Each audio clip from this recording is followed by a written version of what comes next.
Hello बच्चों, let us read the question and the question says match the column 1 with column 2.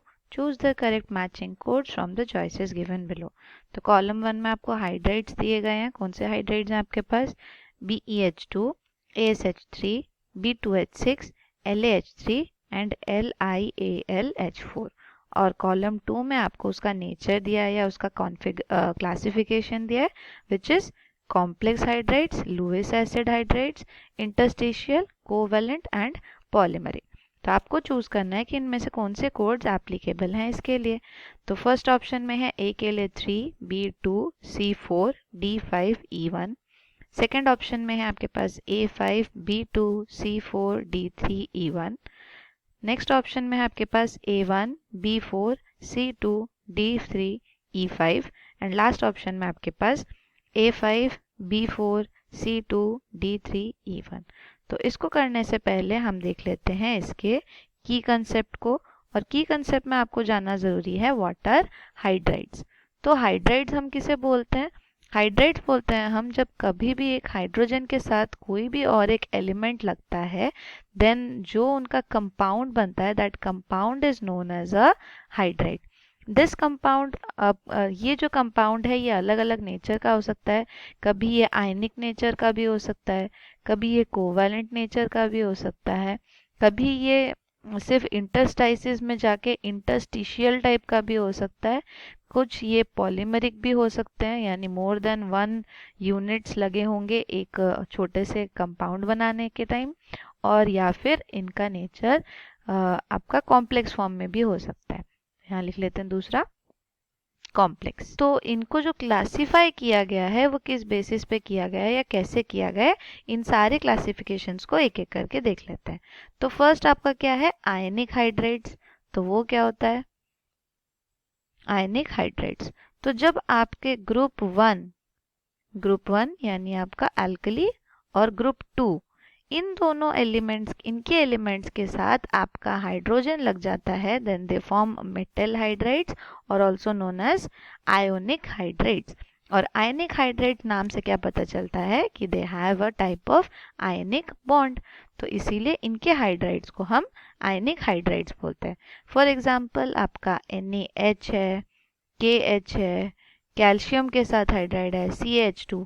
All of these are ionic hydrides. All right. फिर उसके बाद आयनिक hydrides की speciality क्या है कि इनके अंदर आयनिक बॉन्ड्स प्रेजेंट है. ऑलराइट. तो ये एक टाइप है.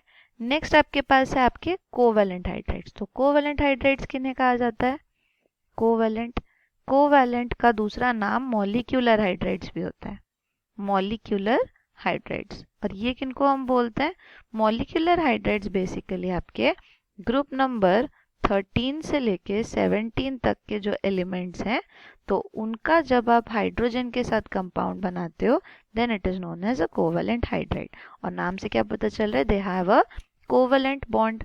अब इनका फर्दर डिवीजन किया गया into electron precise, electron rich and electron deficient hydride. अब वो किसके बेसिस पे किया गया? वो बेसिस पे किया गया तो यहाँ लिख देते हैं classified on the basis of number of electron around the central atom. तो central atom के अराउंड में कितने नंबर ऑफ इलेक्ट्रॉन्स होंगे उसके बेसिस पे इनको फिर फर्दर क्लासिफाई किया गया. जो आपके इलेक्ट्रॉन रिच या इलेक्ट्रॉन डेफिशिएंट से स्टार्ट करते हैं. जो आपके इलेक्ट्रॉन डेफिशिएंट है ये इसकी फर्स्ट कैटेगरी है. उसमें क्या होता है? आपके सराउंडिंग में जो आपका जो मॉलिक्यूल है उसका जो सेंट्रल एटम है उसके सराउंडिंग में लेस देन 8 इलेक्ट्रॉन्स होंगे. तो अगर यहाँ पे लेस देन 8 इलेक्ट्रॉन्स होंगे then you call then electron deficient. For example group number 13 के लिए आप ये चीज़ अप्लाई कर सकते हो. ग्रुप नंबर 13 के एलिमेंट्स के साथ जैसे कि आपका B2H6 है. तो B2H6 एक्चुअली क्या है? एक डायमेरिक फॉर्म में जाने की कोशिश करता है. और इसका स्टार्टिंग क्या है? इसका जो मोनोमर है वो BH3 है. इसको अगर आप 2 टाइम्स करते हैं तब जाके आपके पास B2H6 है. ये 2 टाइम्स क्यों होता है? क्योंकि इसके जो आउटर मोस्ट में आप देखेंगे it has less than 8 electrons. Boron के वैलेंस शेल में 3 ही इलेक्ट्रॉन होते हैं और अगर 3 हाइड्रोजन उसके साथ कोवैलेंटली बॉन्डेड होते हैं तो बोरोन के सराउंडिंग में अभी भी सिर्फ 6 इलेक्ट्रॉन होते हैं. तो 6 इलेक्ट्रॉन होने के कारण वो ऑक्टेट रूल कंप्लीट नहीं कर पाता, इसीलिए वो डाइमेरिक फॉर्म में चला जाता है। Hence it is known as electron deficient. Electron deficient की और एक खासियत भी होती है कि ये लुईस एसिड जैसे बिहेव कर सकते हैं। अब लुईस एसिड क्या होते हैं? लुईस एसिड उन्हें बोलते हैं जो इलेक्ट्रॉन को एक्सेप्ट करते हैं, इलेक्ट्रॉन एक्सेप्टर, इनको हम बोलते हैं लुईस एसिड। तो boron, aluminium hydrides, all of them can act as Lewis acid. तो यहाँ पे एक और एग्जांपल भी लिख देते हैं, एल्यूमिनियम हाइड्राइड्स, और ये भी आपके पॉलीमेरिक फॉर्म में या डायमेरिक फॉर्म में जा सकता है। नेक्स्ट आपका क्या क्लासिफिकेशन है? Electron precise. तो इलेक्ट्रॉन प्रिसाइज भी एक टाइप का मॉलिक्यूलर हाइड्राइड है, जहां पे आपके पास एग्जैक्ट नंबर ऑफ इलेक्ट्रॉन्स होंगे, exact number of electrons around central atom. तो जितने आपके इसमें बॉन्ड्स बनने चाहिए, कोवेलेंट बॉन्ड्स, और 8 इलेक्ट्रॉन्स होने चाहिए, वो एग्जैक्ट नंबर इसके पास आता है। For example CH4, for example SiH4, यानी जितने भी आपके ग्रुप नंबर 14 के हैं वो सारे ही आपके इसमें आते हैं। तो कार्बन के अराउंड आपको पता है 4 वैलेंस शेल इलेक्ट्रॉन होते हैं। अगर आप 4 हाइड्रोजन लगाते हैं which are covalently bonded to this carbon, तो आपको कितने में इलेक्ट्रॉन मिलते हैं? कार्बन के अराउंड 8 इलेक्ट्रॉन, राइट। और कोई भी लोन पेयर भी नहीं है, इसीलिए इसको आप electron precise type of molecular hydride बोलेंगे। और लास्ट क्लासिफिकेशन इसका होता है इलेक्ट्रॉन रिच हाइड्राइड। और इलेक्ट्रॉन रिच हाइड्राइड हम तब बोलते हैं जब आपके पास एक लोन पेयर प्रेजेंट होगा सेंट्रल एटम पे, on central atom of hydride. तो जो आप हाइड्राइड ले रहे हैं उसके अगर सेंट्रल एटम पे लोन पेयर प्रेजेंट है, इसका मतलब उसमें कुछ एक्सेस ऑफ इलेक्ट्रॉन्स हो गए, इसलिए जो एक्सेस ऑफ इलेक्ट्रॉन है इसलिए इसको इलेक्ट्रॉन रिच बोला गया। तो ग्रुप नंबर 15 से लेके 17 तक के जितने भी हाइड्राइड्स बनते हैं they are known as electron rich hydrides. तो जैसे कि आपका एग्जांपल है HCl, तो Cl में आपको पता है यहाँ पे 3 लोन पेयर्स रह जाएंगे। वैसे वाटर अगर बना H2O, तो ऑक्सीजन के अराउंड यहाँ 2 लोन पेयर हो जाएंगे। वैसे अगर आप इसका NH3 के साथ बनाते हैं तो आपको पता है नाइट्रोजन के ऊपर 1 लोन पेयर रह जाएगा। तो अगर लोन पेयर रह रहा है आपके सेंट्रल एटम पे, then it is known as electron rich hydride. Next आपने यहाँ पे क्या देखा था? Interstitial hydrides. तो इंटरस्टिशियल हाइड्राइड्स क्या होते हैं? इंटरस्टिशियल हाइड्राइड्स, तो इनका इनिशियली इंटरस्टिशियल बोलने का मतलब ये है कि जब इनके लैटिस स्ट्रक्चर में देखा गया तो जो आपका हाइड्रोजन है वो छोटा छोटा एटम है, और वो इन मेटल के लैटिस के अंदर जो स्पेसेस हैं, वॉइड्स हैं, उनको ऑक्यूपाई करता है, इसीलिए इनका नाम इंटरस्टिशियल रखा गया। बट एक्चुअली होते कौन से हैं? जब हम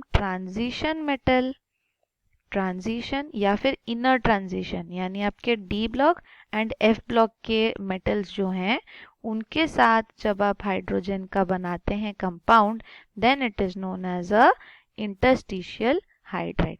अब सारे ही elements out of D block and F block नहीं बनाते हैं हाइड्राइड, बहुत लिमिटेड बनाते हैं, तो उनको ही आपको इंटरस्टिशियल बोलना है। फॉर एग्जांपल लैंथेनम के साथ बनाते हैं LaH3, LaH2, उसके बाद आपका बनता है और डिफरेंट एलिमेंट्स के साथ भी बनता है, PD के साथ बनता है, और नायोबियम के साथ बनता है, जिरकोनियम के साथ बनता है। तो इन सभी को आपको पता होना चाहिए। ओके, ना होता क्या है, ये आपके जो होते हैं इस फॉर्म में भी एग्जिस्ट कर सकते हैं, यानी आपके होल नंबर्स में एग्जिस्ट करें ऐसा कोई ज़रूरी नहीं है। क्यों? क्योंकि ये आपके इंटरस्टाइसिस को ऑक्यूपाई करते हैं, इसीलिए इनका दूसरा नाम होता है non stoichiometric hydrides, non stoichiometric hydrides. Okay, next आपके पास है पॉलीमेरिक हाइड्राइड्स। तो पॉलीमेरिक हाइड्राइड्स हम किसको बोलते हैं? पॉलीमेरिक हाइड्राइड्स तब बोलेंगे जब आप इसका ऑक्टेट कंप्लीट नहीं कर पा रहे, या फिर इनकी स्ट्रक्चरल स्टेबिलिटी के लिए इनके मोर देन 1 यूनिट्स ले रहे हैं। तो यहाँ पे लिख सकते हैं more than 1 unit present for individual existence of the molecule. तो इसका बहुत एक क्लासिक एग्जाम्पल है आपका बेरिलियम का हाइड्राइड। तो बेरिलियम कैसे एग्जिस्ट करता है अपने हाइड्राइड फॉर्म में? तो यहाँ पर 3 सेंटर्ड बॉन्ड बनता है। ओके, तो ये कुछ ऐसे फॉर्म में एग्जिस्ट करता है, तो यहाँ पे आप देख रहे हैं जो हाइड्रोजन है वो क्या कर रहा है, एक टाइप का ब्रिज बना रहा है बिटवीन टू एलिमेंट्स, राइट। तो इसको आप बोलते हैं पॉलीमेरिक हाइड्राइड्स। तो इसके दूसरे और बनते हैं, एल्यूमिनियम के भी आपके बनते हैं पॉलीमेरिक हाइड्राइड्स, फिर आपके बनते हैं सिलिकॉन के भी बनते हैं आपके पास polymeric hydrides. Okay, so all of these are polymeric hydrides. और लास्ट जो टाइप आपको पता होना चाहिए that is complex hydrides. Complex hydrides, तो कॉम्प्लेक्स हाइड्राइड्स किसको बोलते हैं, जब आपका जो हाइड्रोजन है उसका जो नेगेटिव फॉर्म यानी जो हाइड्राइड है ये क्या करता है, ये सेंट्रल मेटल एटम के साथ कोऑर्डिनेटेड बॉन्ड बनाता है। सेंट्रल मेटल एटम के साथ क्या बनाता है, coordination bond, coordination bond with central atom. कैसे होता है, जैसे कि आपका लिथियम एल्यूमिनियम हाइड्राइड है, तो इसमें आपका जो हाइड्रोजन एटम है यानी H नेगेटिव वो आपके सेंट्रल एटम यानी एल्यूमिनियम के साथ क्या बनाता है, कोऑर्डिनेटेड बॉन्ड बनाता है। कोऑर्डिनेशन बॉन्ड यानी ये अपने दोनों इलेक्ट्रॉन्स, H नेगेटिव के ऊपर 2 इलेक्ट्रॉन है, तो ये अपने दोनों ही इलेक्ट्रॉन्स एटम को, सेंट्रल एटम को जब प्रेजेंट करता है then you call it a coordination bond. तो अब देख लेते हैं एक एक करके कि which are the correct options. तो हमने देखा कॉम्प्लेक्स हमने किसको बोला, हम लिथियम एल्यूमिनियम हाइड्राइड को कॉम्प्लेक्स बोल रहे थे, तो ये हो जाएगा आपका फर्स्ट ई का।